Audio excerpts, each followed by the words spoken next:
Seigneur Jésus, c'est tellement facile de t'adresser notre reconnaissance. Tu prends soin de nous. Pourquoi utiliser des images, des photos, s'adresser à des statues pour te parler?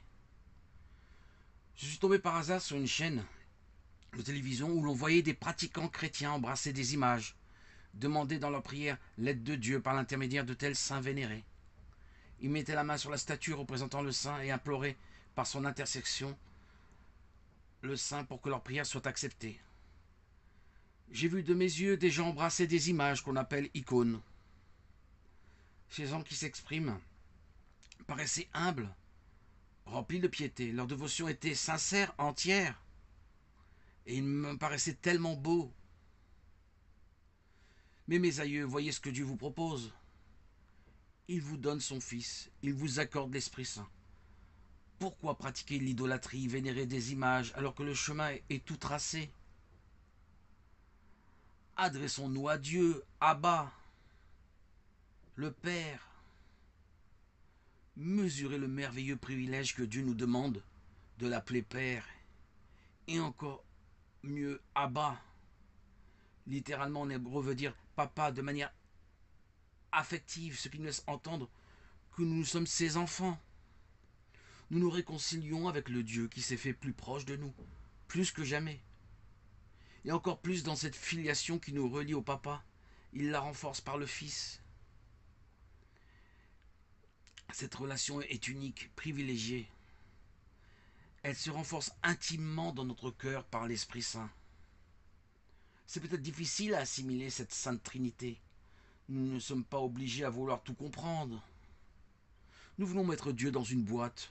Nous désirons absolument rationaliser Dieu dans une case de notre cerveau et nous laisser enfermer, embrigader dans nos beaux raisonnements.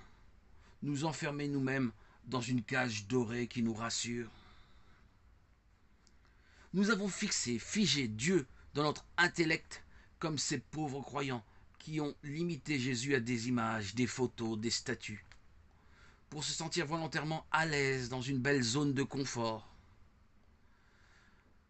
Vous avez entre vos mains vos Jésus, ou une petite amulette, ou une petite statue, une petite croix de poche, à laquelle vous fixez toute votre attention. Oui, ces objets vous rassurent votre attention, vous êtes peut-être et sûrement moins éparpillés. Mais mes amis, ne vénérez pas ces images, ne fixez pas trop votre attention sur ces images en les considérant comme des objets de vénération. C'est juste des intermédiaires pour s'adresser à Jésus. Mais il ne faut pas rester bloqué sur l'objet. Où en êtes-vous dans votre propre relation avec Dieu? Il ne faut pas ignorer le plus important, que derrière tous ces intermédiaires, Dieu nous accorde un dialogue. Et il veut de notre part un dialogue. Il le veut sans intermédiaire. Ces objets sont juste pour fixer notre attention et la diriger vers Dieu, mais sans plus. Nous avons un Père aimant qui attend de notre part un élan d'amour envers lui, envers son Fils, notre Sauveur, le libérateur de toute l'humanité. L'Esprit Saint qui réside en nous ne demande qu'à ce que l'on l'interpelle. L'Esprit Saint vivant réside en nous est le premier réflexe à avoir pour interpeller Dieu. Imaginez une seule seconde l'outrage que vous faites à Dieu en embrassant des images, des statues.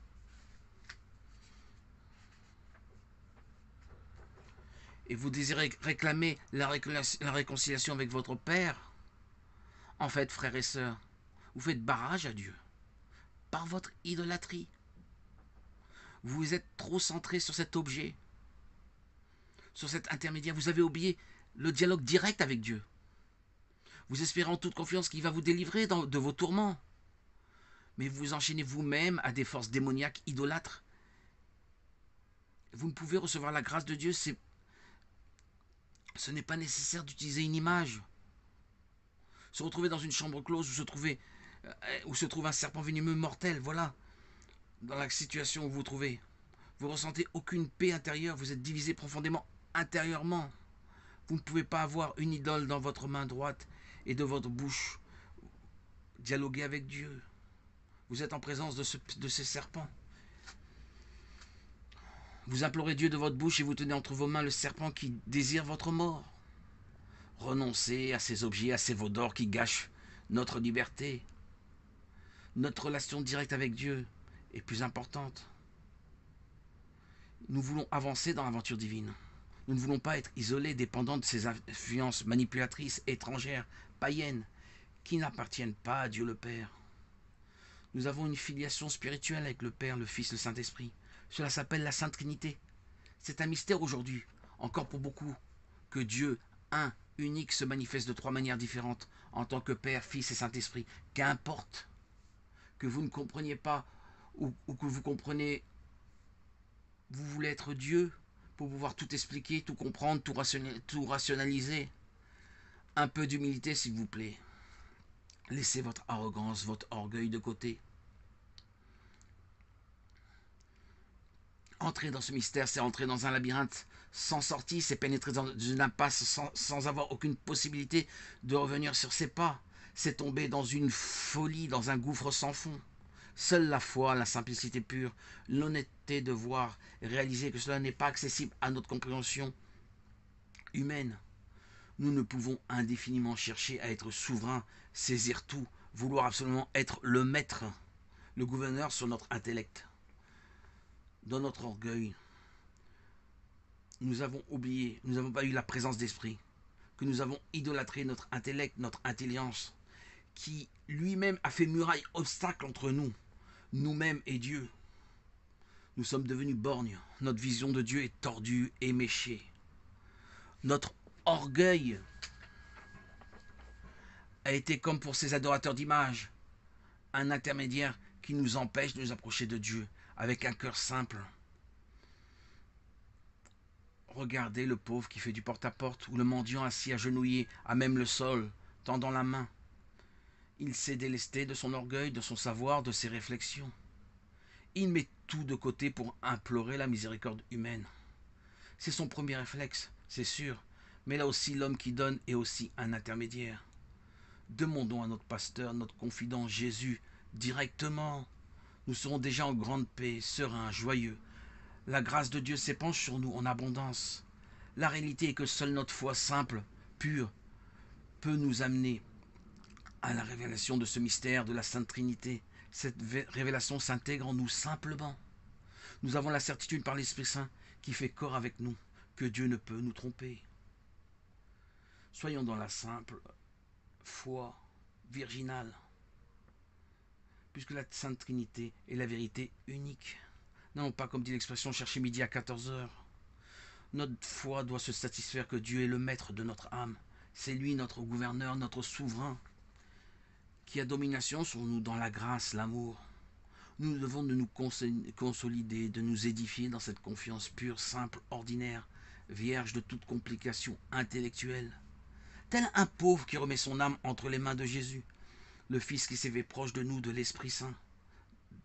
Quel bonheur de se contenter de cet état d'âme pur, naturel, originel. Le pauvre est l'image, le composant important à incarner pour entrer en fusion directe, simple avec Dieu. Cette perception du pauvre, de l'enfant qui demande au papa de l'aider, c'est magnifique.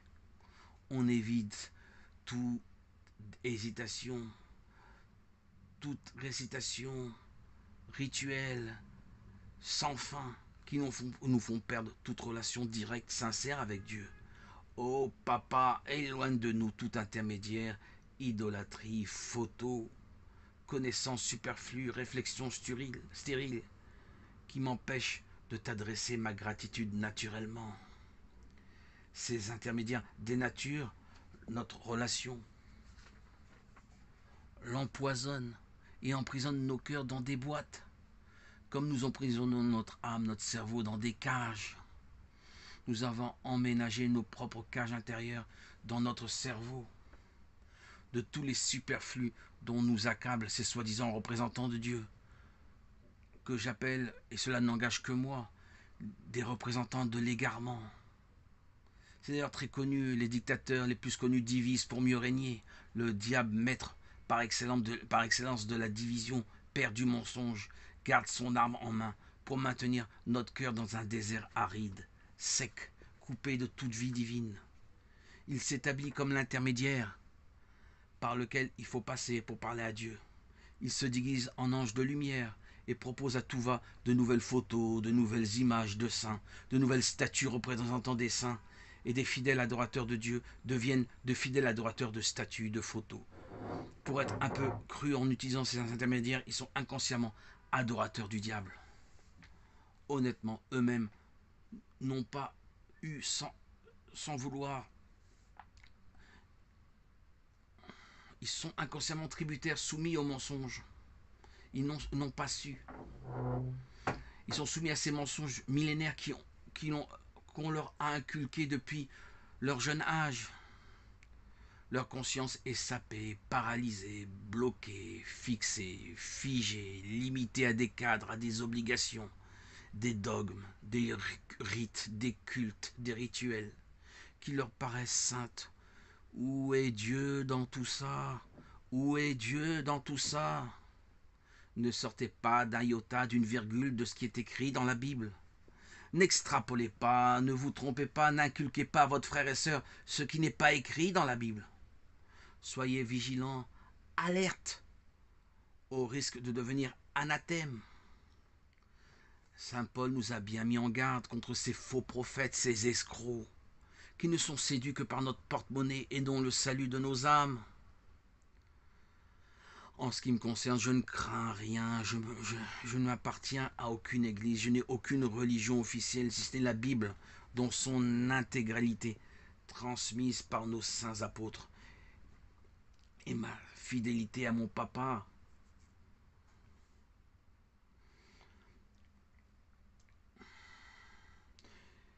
Mon papa qui m'a conduit à destination. Et le Saint-Esprit réside dans mon cœur et se fait mon avocat